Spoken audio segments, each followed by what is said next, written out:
Are you thinking of building a new home in the Okanagan Kelowna area and in the process of choosing land? Well, did you know that there are a few major items specific to this area that can affect the cost of your build and what you can build?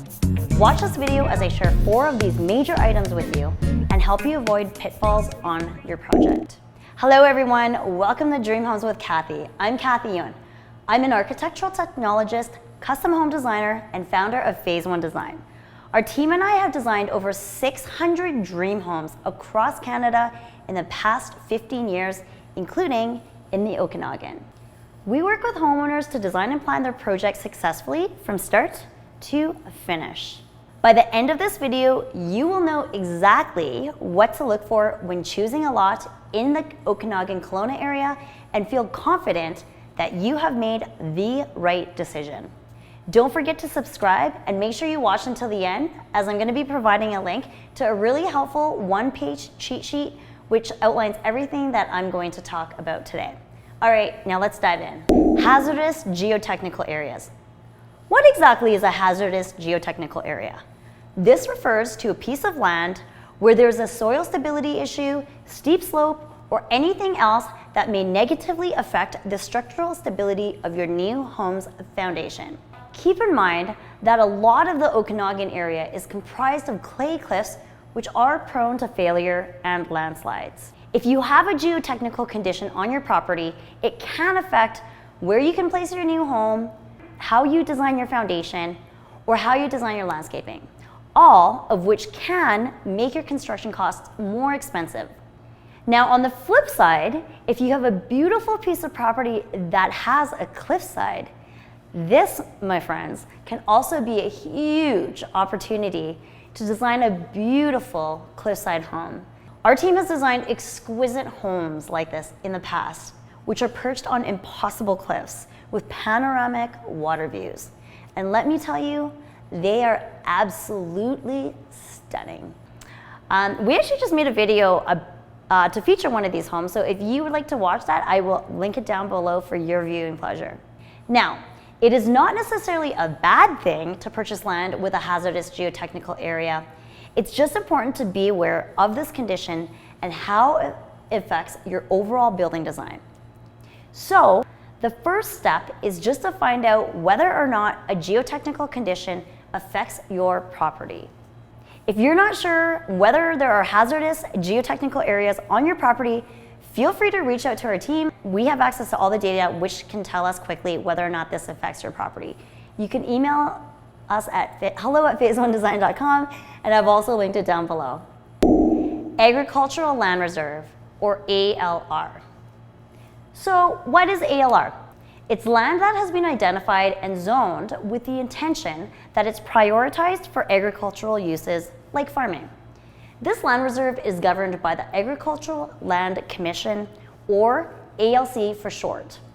So, if you happen to own land that is in the ALR, there are rules and regulations that you need to follow and certain approvals that need to be done through the ALC. So, what you need to know is that if you own land that's in the ALR, this may affect where you can place your house and the design of your house.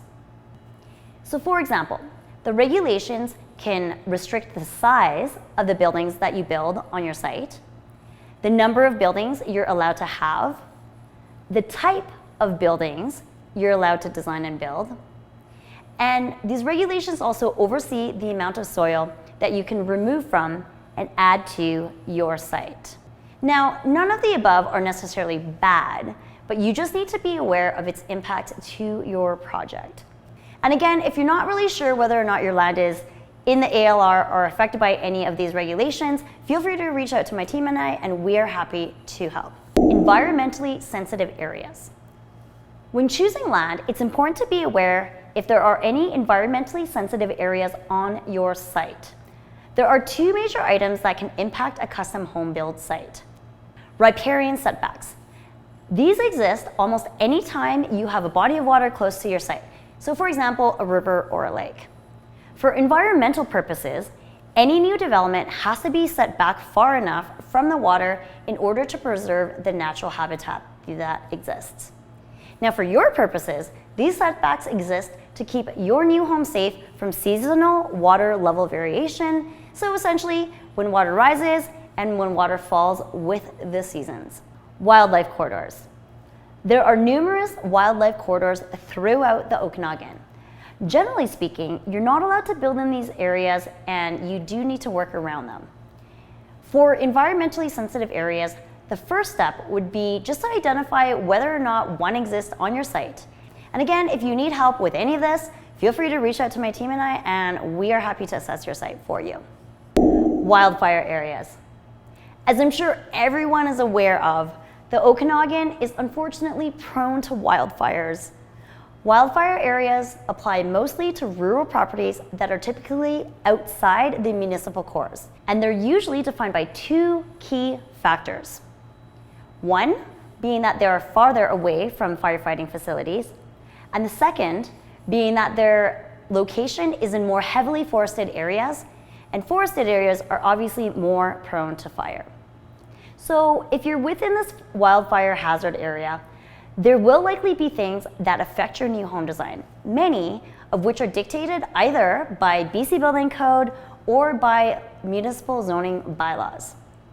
Again, this is not a good thing or a bad thing, but just something to be aware of if the land you choose falls within this area. In many cases, you may need to tailor your home design or your house placement in order to comply with any regulations when building within these areas, which can ultimately affect the cost of your new home build.